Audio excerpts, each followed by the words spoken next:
Suscríbete a nuestro canal TVC Play y activa las notificaciones.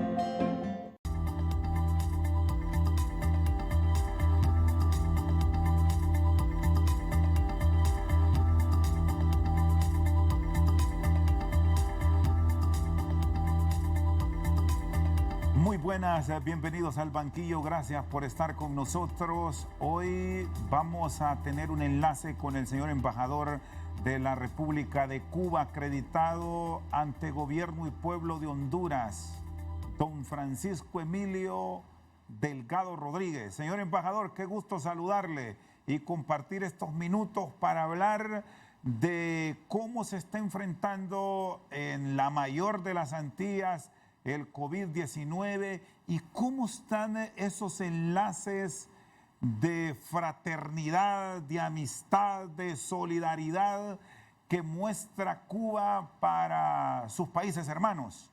Feliz noche, embajador. Gracias por acompañarnos. Sí, muy buenas noches y un fuerte abrazo para toda la teleaudiencia del banquillo. Espero que si se me acusa de algo, no sea de algo grave que no pueda tolerar. Bueno, ¿Cómo está?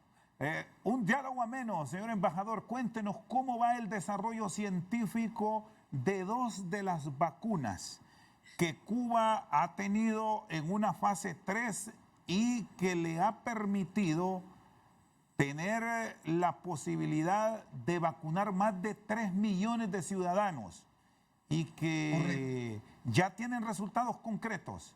Sí, usted sabe, o ustedes saben, porque ya se ha convertido en lenguaje común para mucha gente, los procedimientos protocolares para poder certificar una vacuna contra la COVID-19.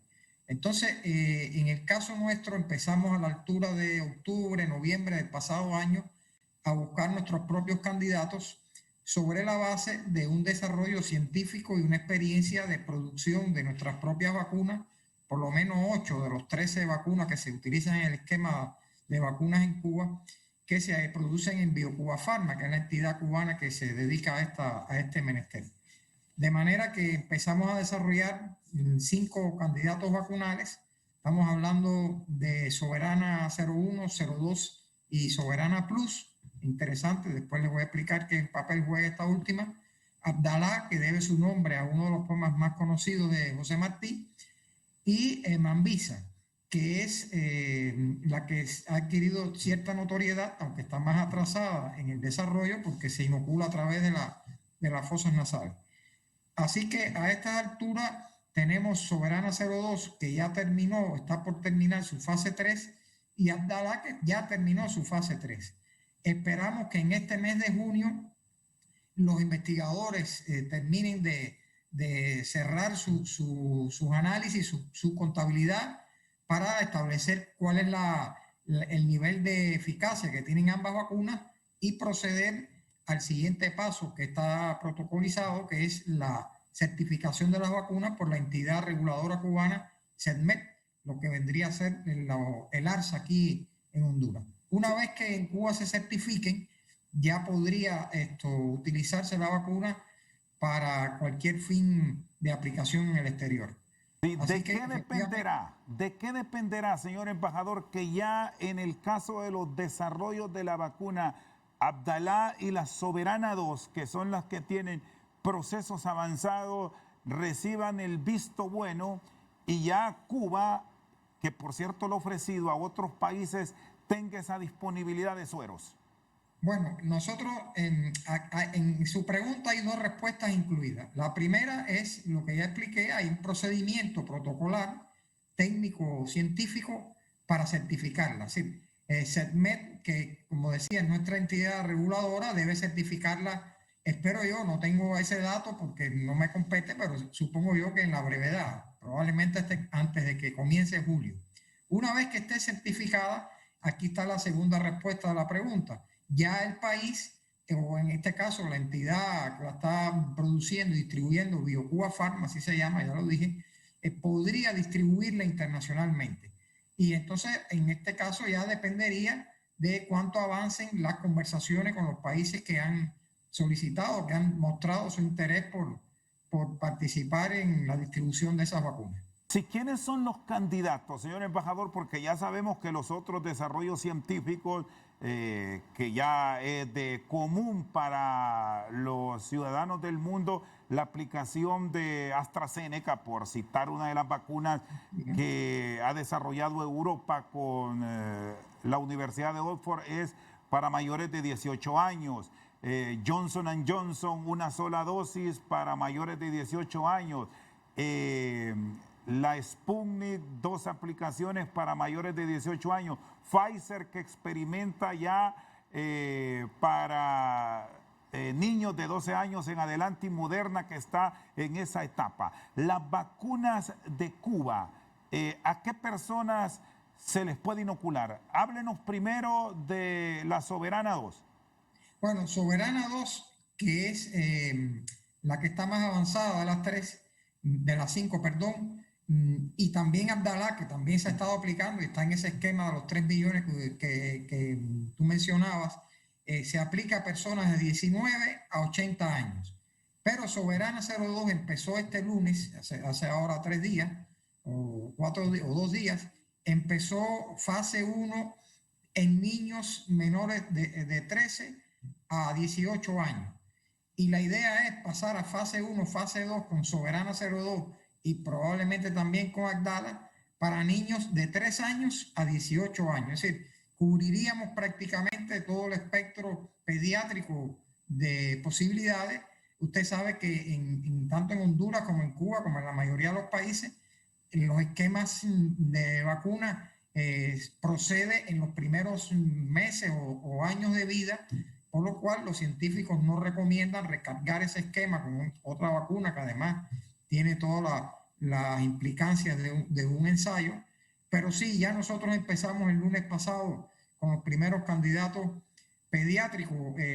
Se vacunó a unos niños entre 12 y 13 años. Y hasta ahora, por la información pública disponible, no ha habido ninguna situación que lamentar. Ahora, una de estas vacunas, contrario a las que ya conocemos, es de 3 aplicaciones, señor embajador.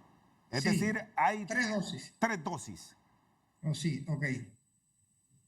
Sí, ¿cómo es el periodo de vacunación de esta fórmula, que entiendo es la Soberana, que se aplica en 3 ocasiones? Soberana requiere de 2 meses para completar el ciclo. La primera vacuna, bueno, es día 0. La segunda vacuna es el día 28, prácticamente al mes. Y la tercera, o de refuerzo, que es como se le llama, sería el día 56. Ya Abdala tiene un ciclo más corto. La segunda dosis es a los 14 días de la primera y la tercera dosis es a los 28 días. Con las otras, como están todavía en una fase más atrasada de ensayo, yo por lo menos no tengo información de cómo serían las frecuencias de la vacuna, de la inyección a las personas. Ahora, ¿estos ensayos qué resultado les han dejado? Preliminarmente, ¿qué reflejan antes de tener un visto bueno para la distribución en aquellos países que la deseen adquirir? ¿Está generando anticuerpos? ¿En qué promedios? ¿Qué indican estos primeros estudios? Claro, Rosendo, justamente la información que todos estamos esperando y que debe ofrecer BioCuba Pharma es el porcentaje de eficiencia, de eficacia que tiene la vacuna. Ahí esa información que se resulta de cálculos que hacen los científicos en esta fase. Usted sabe que los ensayos tienen una proporción de personas que se les inyecta un placebo y a la otra proporción se le inyecta realmente la vacuna. Y como funcione o el nivel de aumento de anticuerpos de ambos grupos permite hacer un cálculo que establece lo que usted ha visto por ahí, el 90%, el 92%, etc. Yo repito, espero que ese dato, que es fundamental para tener una idea de la calidad de la vacuna, esté disponible públicamente. Seguramente se va a publicar, por razones obvias, antes de que termine julio, pero no tengo esa precisión. Sí. Nosotros esperamos que sea muy alta la eficiencia. Si no, no podríamos estar hablando de que aún sin tener el dato precisado, a partir de la experiencia, digamos, que se va recogiendo y que se ha ido recogiendo durante todos estos meses, todas estas etapas de desarrollo, habríamos decidido vacunar, hacer una intervención sanitaria para cortar de cuajo el avance de la pandemia, sobre todo en Ciudad La Habana, que recoge prácticamente más de la mitad de los contagiados en Cuba. Bueno, eso se aplicó o se está aplicando una intervención sanitaria en Ciudad La Habana que va por el orden de los 3 millones y pico de personas. Yo el último dato no lo tengo ahorita aquí, pero es más de 3 millones y medio. ¿Qué otra explicación hay desde el punto de vista de la ética médica? La propia Organización Mundial de la Salud establece y reconoce que cuando una vacuna entra en fase 3, ya está en condiciones de aplicarse masivamente, pero tiene que seguir esta ruta crítica, este protocolo de análisis que ya hemos conversado. Sí, señor embajador.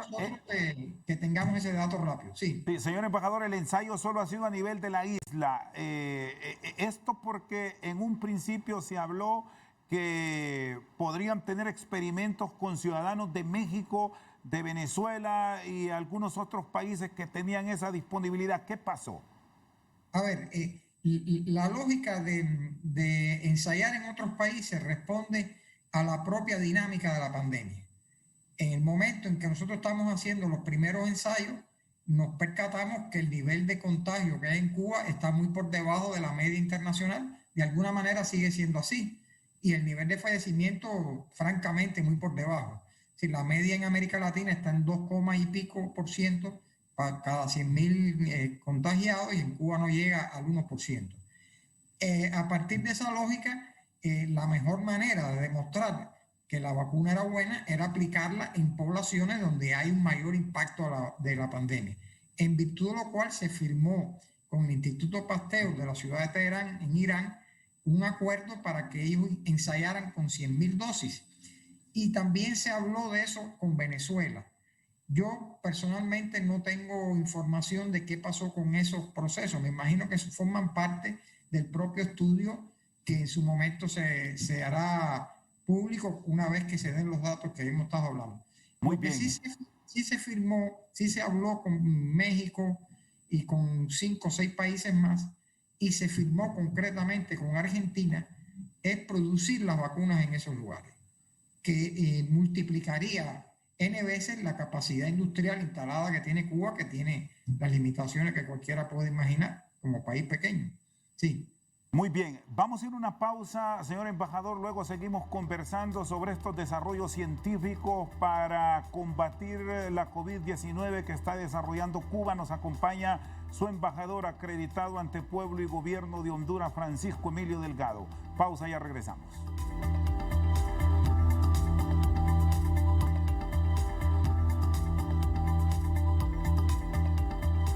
Seguimos al banquillo, está con nosotros el embajador de Cuba en Honduras, Francisco Emilio Delgado. Bueno, quiero concluir, embajador, con el tema de ese otro desarrollo científico que es una vacuna especial. Se habló en su momento, recuerdo que Israel tenía estos procesos de investigación. Cuba ya lo ha experimentado con pequeños grupos y es para que lo entiendan así nuestros telespectadores, un spray. Es la aplicación de un medicamento por la nariz, por nuestras fosas nasales. ¿Qué ha pasado? ¿Cómo han avanzado en ese aspecto? Yo entiendo que ellos están todavía transitando por la fase 1 y 2, la última información disponible. Yo soy muy optimista y muy esperanzado con esta variante, sobre todo para los países más pobres, que justamente son los que menos acceso han tenido a las vacunas. Eso merece todo un programa, Rosendo, el problema de la forma desigual en que se ha distribuido este medicamento. Pero sí, usted puede imaginar que si usted puede usar un spray para vacunar a la gente, se ahorra toneladas de alcohol, de algodón, de jeringuillas y otros insumos que se requieren para esto. Pero yo no tengo la información, vamos a decir, técnica suficiente para poder precisarte en qué nivel están. Yo creo que todavía están en la fase 1 o 2. Así que La fase 1-2 generalmente involucra a 400 sujetos, 500, depende de cada protocolo, ¿no? Sí, Ya la fase 3, si estamos hablando de más de 20.000 o 30.000 o 40.000 personas. no, y Sí. tenemos claro, señor embajador, que estos son procesos de investigación, desarrollo científico, que en su momento se tendrá información de ello.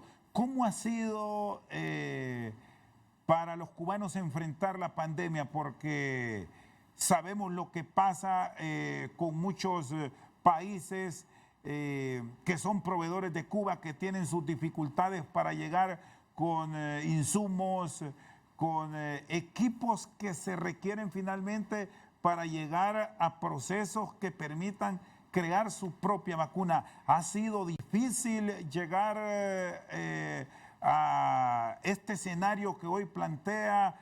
¿Dónde han encontrado el apoyo y la ayuda para el desarrollo científico de estas vacunas? Bueno, yo creo que cualquier cosa que se hable de la situación en Cuba hay que ponerla en el contexto del bloqueo económico, comercial y financiero que aplican las autoridades norteamericanas contra el pueblo cubano. Hemos heredado, o la administración Biden heredó un periodo de recrudecimiento, usando incluso medidas crueles de bloqueo por parte de la administración Trump anterior, y hemos estado lidiando con los propios efectos de la pandemia.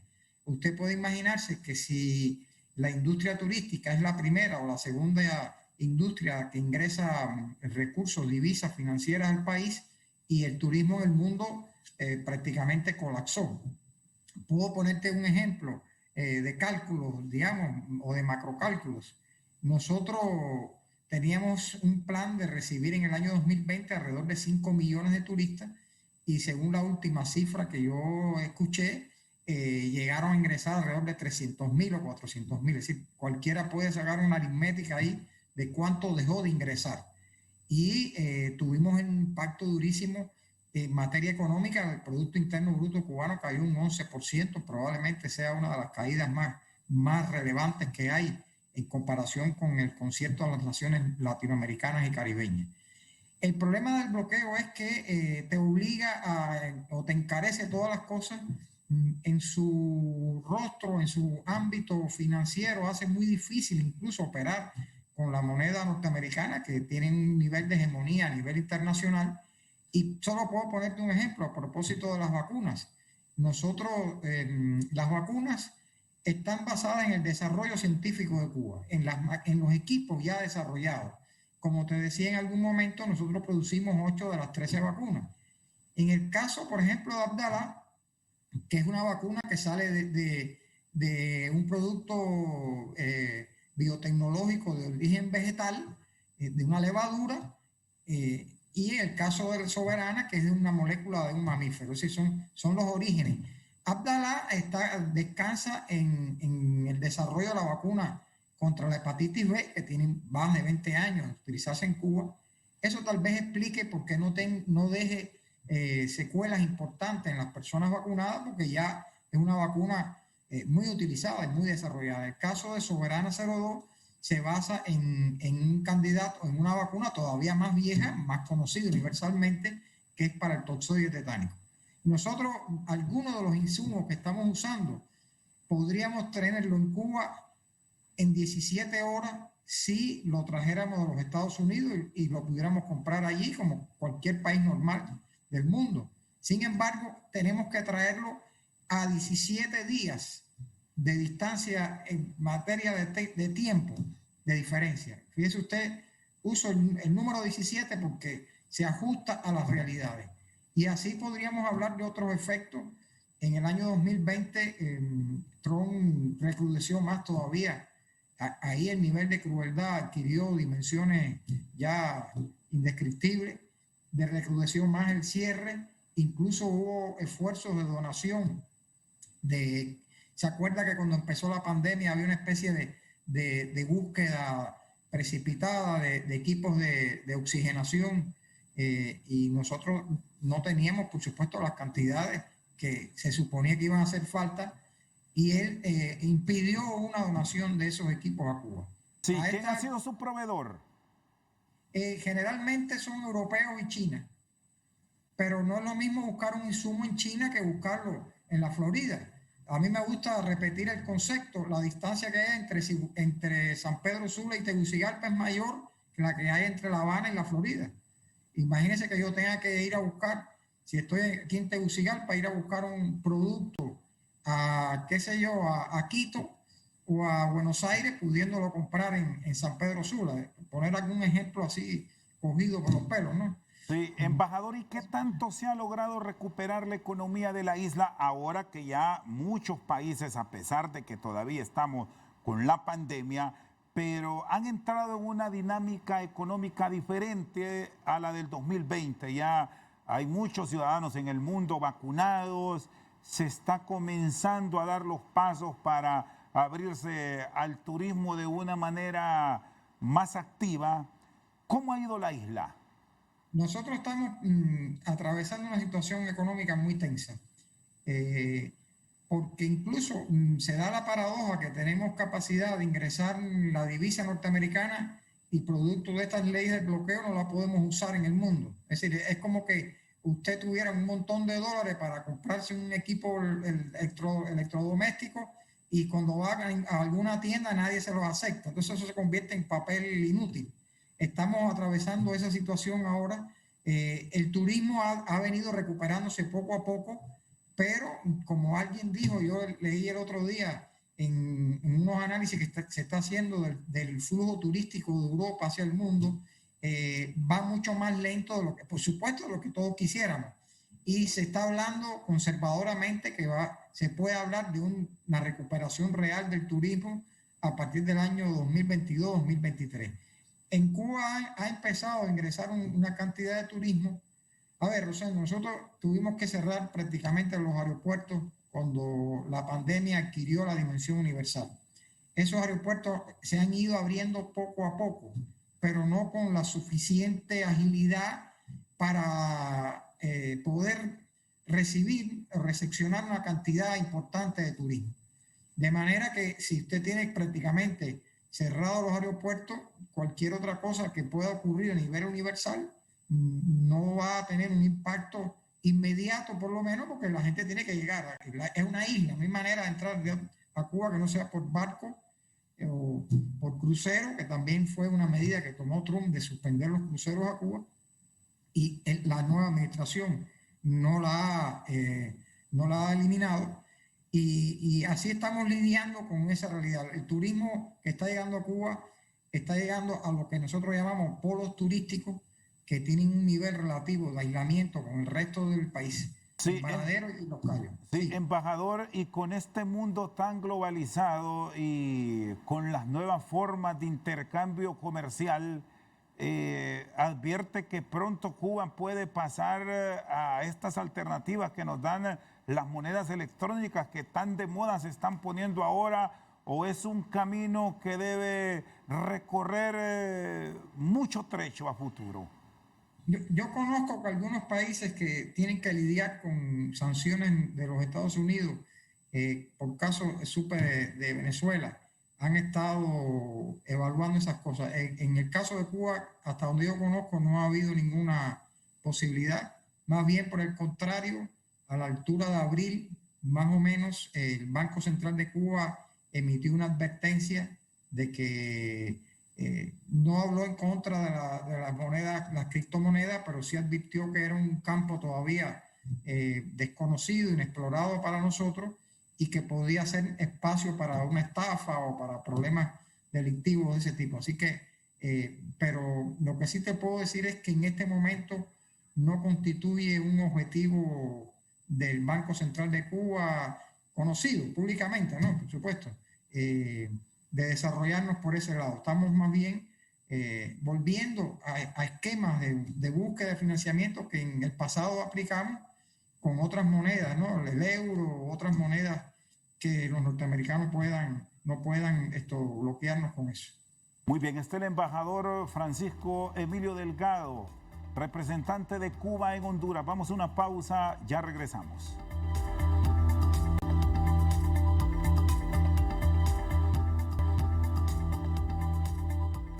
Seguimos esta noche al banquillo con el embajador de Cuba en Honduras, Francisco Emilio Delgado, me decía que una normalidad puede obtenerse para la isla a partir del próximo año. ¿Cuáles son los temas que lo están viendo como prioridad? Primero, para revivir el tema turismo, para fortalecer la economía con los productos propios de la isla, que podemos mencionar el tema del tabaco, el tema del azúcar, que son un referente del mundo, embajador. Sí, nosotros somos más optimistas, Rosendo. Pensamos tener a la altura de agosto por lo menos 6 millones de personas vacunadas y ya estamos hablando de 10 millones y medio de un total de población cubana. 6 millones, ya nos vamos acercando a esa cifra crítica que han establecido los científicos, un 70-80% de vacunación para lograr la inmunidad de rebaño. Ahí eso nos revitalizaría de manera sustancial, nos permitiría, por decir algo que ya mencioné, abrir los aeropuertos y aumentar el flujo turístico. La industria turística cubana se ha preservado, se ha mantenido, incluso se aprovechó, por decirlo de alguna manera, todas estas cuarentenas y todos estos cierres para hacer reparaciones que estaban pendientes en muchos de los hoteles. Una parte de la hotelería cubana, una buena parte de la hotelería cubana es administrada por grandes cadenas turísticas, básicamente europeas, que han mantenido un nivel de vitalidad de sus instalaciones. Nosotros hemos mantenido la producción y exportación de puro. No sé si usted sabe el dato curioso que en medio de la pandemia el consumo de puro cubano se multiplicó. Es decir, si pudiera hablar de algún beneficio que dejó la pandemia, disculpándome cualquier apreciación de mi palabra, fue que aumentó el consumo me imagino que las cuarentenas pusieron más ansiosa a la gente, no sé cómo explicarlo. También hay una producción importante de níquel. Cuba es el cuarto productor de níquel del mundo, que como todas las producciones, Rosendo, de todas las economías del mundo, al paralizarse la economía universal, todas las demandas y todas las ofertas se congelaron durante X meses, unas más, unas menos. Ya hablaba ya de la excepcionalidad de los puros, de la exportación de puros, pero son industrias, son exportaciones que pueden ir recuperándose poco a poco. Nosotros tenemos un plan de desarrollo hasta el año 2030. Puedo decirle algo como una primicia para la opinión pública hondureña. Hemos estado desarrollando incluso nuestros propios marcas de celulares y estamos por sacar los primeros 6.000 productos al mercado en Cuba. Cosas de este tipo que tienen que ver con el desarrollo científico. Y está toda la gama, sobre eso hemos hablado otras veces, de productos farmacéuticos, sin dejar de mencionar los más importantes, algunos más conocidos aquí, como el Everpro P, que sirve para evitar la amputación del pie diabético, algo sobre el que en algún momento hablé bastante, que fueron los interferones, que lo hemos usado en los protocolos para salvar vidas. La vacuna que estamos desarrollando con una universidad norteamericana para el cáncer de pulmón nivel 3, etcétera. Es decir, hay toda una esfera de desarrollo científico que puede tener su propio espacio y sus propias posibilidades para la economía cubana. Sí, vamos al escenario de la cooperación y el apoyo a países con quien mantienen relaciones. Aquí ya ha recibido, señor embajador, peticiones de alcaldes, de algunos dirigentes de gremios, para que se vea la posibilidad de que Cuba venda estas vacunas o venga ayuda solidaria en el combate a la COVID-19. ¿Cómo están los valores y las aproximaciones que se han tenido para en un futuro cercano tener estos sueros en el país? Sí, bueno, primero quiero recordar que nosotros reaccionamos de inmediato el año pasado. A ver, la tragedia esta de la pandemia adquirió una dimensión más latinoamericana a partir de marzo, más o menos. Si mal no recuerdo, en marzo aparecen ya las primeras cifras alarmantes, sobre todo en el departamento de Cortés. Y el 19 de abril, Cuba envió una brigada médica especialista en temas de epidemiología. Recuerdo que ahí en esa brigada venían algunos expertos nuestros que habían lidiado con la epidemia del ébola en África, que fue muy mortal y bueno, no salió de aquel territorio, pero tenía un nivel de mortalidad como puede tenerlo la COVID. Y después esa brigada se fue en septiembre y a partir de las dos tormentas tropicales arribó otra brigada médica cubana en diciembre, que se retiró en marzo. Nosotros hemos conversado con las autoridades nacionales y hemos conversado con un grupo de alcaldes que cada uno por su cuenta nos han enviado solicitudes de dosis, las estamos procesando. Por supuesto, estas son conversaciones que no soy yo quien tiene que hacerlas públicas, porque el formato diplomático sugiere que quien da publicidad a las conversaciones con cualquier país son las autoridades del país, no la embajada. Pero sí te puedo confirmar que hemos recibido, recepcionado y trasladado a la entidad correspondiente, como he dicho ya otras veces, BioCuba Pharma, la solicitud la estamos procesando, pero todo esto tiene un nivel todavía primario, porque lo primero es lo primero. Primero tienen que certificarse las vacunas, como ya expliqué inicialmente, para que una vez certificada pueda ser distribuida internacionalmente. ¿Le ha sorprendido, señor embajador, la cantidad de peticiones que han llegado para ser un posible proveedor de vacunas? No sé si también han tenido conversaciones a este nivel con el propio Estado, con el gobierno de la nación.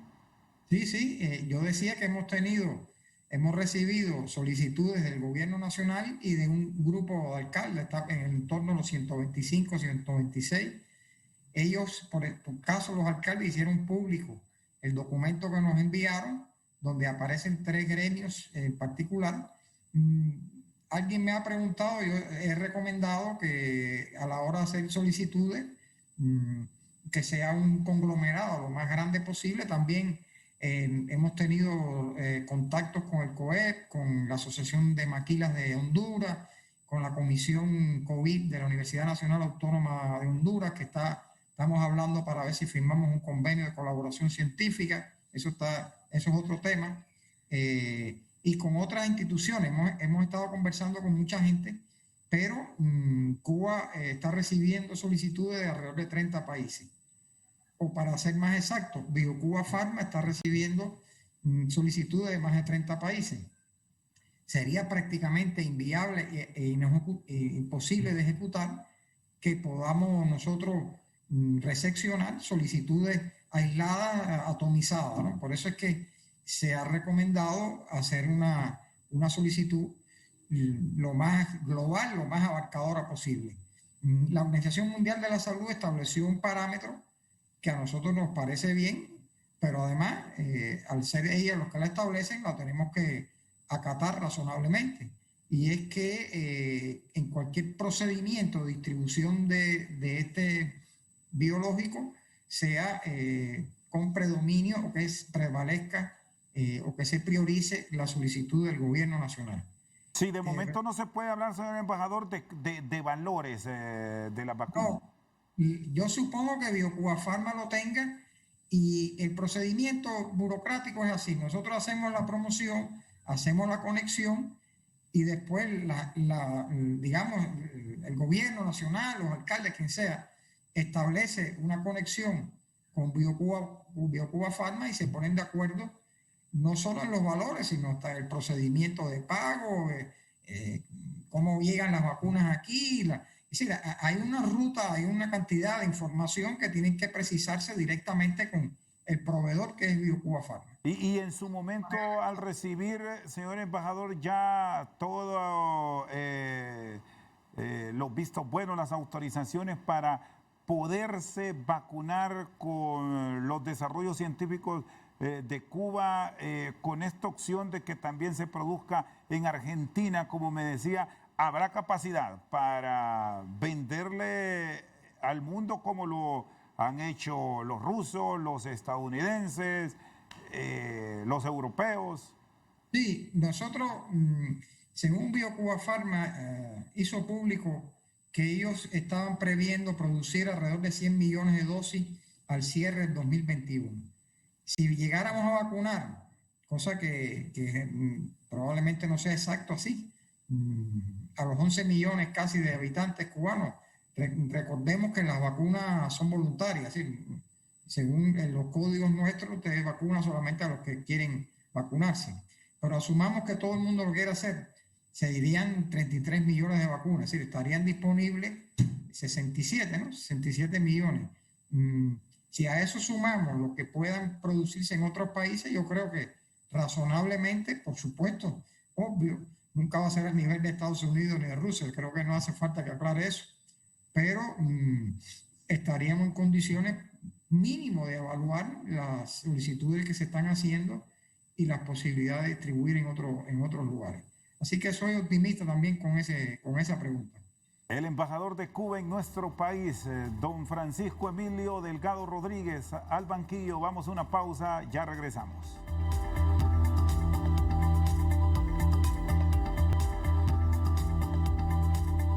Seguimos con el señor embajador de Cuba, acreditado ante pueblo y gobierno de Honduras, Francisco Emilio Delgado. Señor embajador, ¿cómo va la cooperación en temas educativos? Han mantenido desde el 2002, enero del 2002, que se abrió nuevamente la relación diplomática con la isla. Se ha tenido mucha cooperación, sobre todo en el área de la salud, en la formación de médicos. ¿Qué expectativas hay de cara a futuro? ¿Cómo se ha logrado mantener esa comunicación a pesar de la pandemia? Debemos decir que generó limitantes en todo tipo de manifestaciones en el mundo. Así es, Rosendo. A ver, en materia de cooperación de educación, lo más actual que te puedo comentar son dos proyectos que están caminando. O para ser más exacto, estaban caminando hasta marzo del 2020. Hay un acuerdo de cooperación científica para la formación de maestrías y doctorados con la Universidad Nacional Pedagógica Francisco Morazán, con la entidad cubana homóloga. Y también existe un acuerdo que se firmó entre el gobierno de Cuba y el gobierno de Honduras, el gobierno nacional, para el otorgamiento de 150 becas para graduados de medicina, lo que le llaman becas de posgrado para formación de especialidades. Todo eso empezó a fluir, pero se paralizó.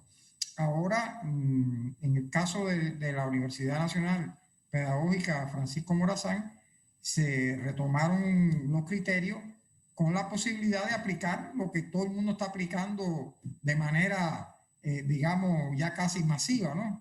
Que es seguir la cooperación, seguir el intercambio científico a través de videoconferencia o teleconferencia, no con la presencia o no de forma presencial como había sido lo tradicional. Eso es lo que te puedo decir en materia de educación. En materia de salud, además de esta brigada, le hemos planteado al gobierno nacional el interés, la posibilidad de retomar las conversaciones que también quedaron trunchadas por la pandemia para firmar un nuevo convenio de salud que permitiría el arribo de una brigada médica cubana según las necesidades que establezca la Secretaría de Salud. Estamos hablando de especialidades endémicas en Honduras, estamos hablando de reabrir una clínica oftalmológica que había en Ciguatepeque, que dicho sea de paso, llegó a operar de catarata o tirijo a alrededor de 300.000 personas en más o menos 20 años que estuvo funcionando, y la posibilidad que la propia pandemia sugiere de adquirir o de conocer el know-how que ha acumulado Cuba, la información, la experiencia que ha acumulado Cuba en la organización de un sistema primario de salud que de alguna manera, una vez que vino la pandemia, nos permitió a nosotros tener un mecanismo digamos, de conocimiento, identificación y eventualmente de ejecución de acciones sanitarias a nivel de barrios, de comunidades, por la distribución que tiene los servicios médicos cubanos.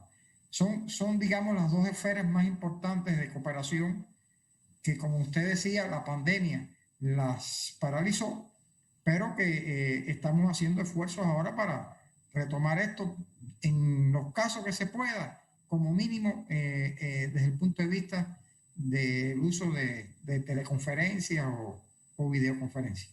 Sí, señor embajador, ¿pueden llegar apoyos en medio de la crisis que vivimos actualmente? Porque sabemos que la pandemia para nuestras naciones control en este 2021 no tendrá, que seguiremos viviendo con casos de COVID, lastimosamente con muertes.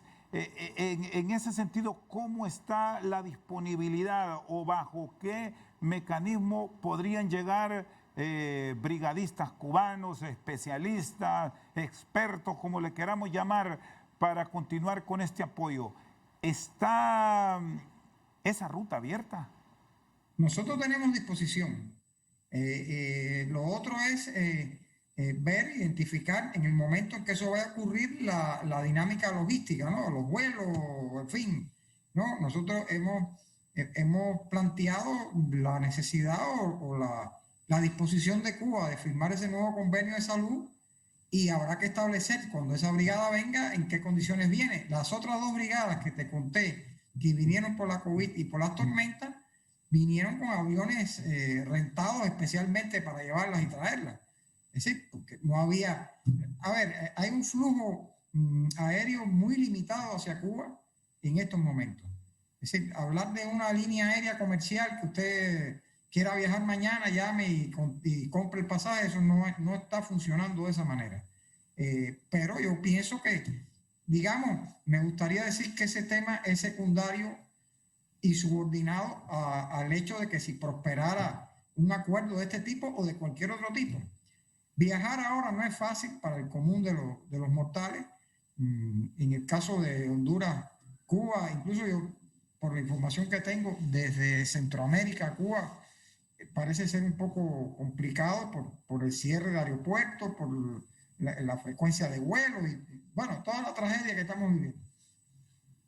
Sí, señor embajador, ¿es posible que se tenga armonía con el gremio médico hablando de este apoyo que históricamente ha dado Cuba en las últimas 2 décadas a nuestro país en el área de la salud? Esto porque se genera cierto celo, no con todos, pero sí con una parte de este sector que ha sido fundamental a nivel del mundo, salvando vidas y que de hecho pone como la profesión número 1 de la tierra.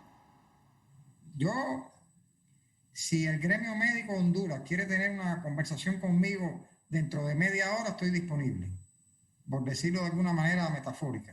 Es decir, nosotros no tenemos ningún problema en conversar con las instituciones hondureñas concernidas, legales, que existen aquí, y mucho menos con una institución como el Colegio Médico, donde están los que han dado la cara en esta batalla extraordinaria para salvar vidas, ¿no? Es decir, sería lo más elemental.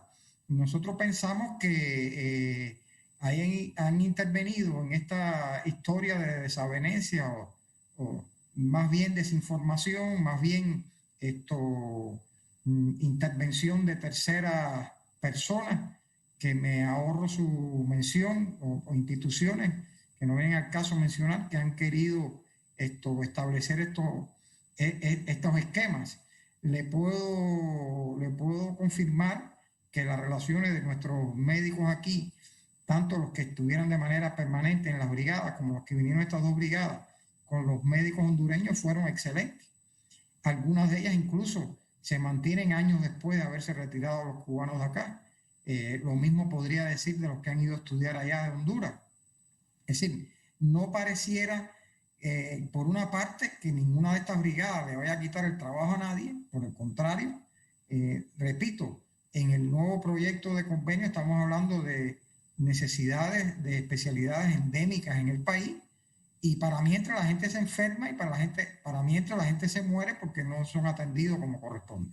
Entonces, me parece que la misma pandemia nos va dejando una enseñanza, que por encima de cualquier interés mezquino, individual o foráneo de terceras instituciones, está la salud de la gente. Y esa es nuestra disposición. No queremos generar polémicas, dinámicas conflictivas, sino colaborar modestamente, porque además estamos hablando de pequeñas cantidades de brigadistas, colaborar muy modestamente con la salud de Honduras, con los hondureños. Tenemos una deuda histórica con Honduras, no olvides. Aquí fueron recibidos y protegidos los principales próceres de la independencia de Cuba, Antonio Maceo, Máximo Gómez, hasta José Martí pasó por aquí. Y no podemos olvidar eso. Señor embajador, le agradezco su tiempo. Hasta la próxima. Fuerte abrazo al embajador de Cuba acreditado ante pueblo y gobierno de Honduras, Francisco Emilio Delgado Rodríguez. Por su sintonía, muchas gracias.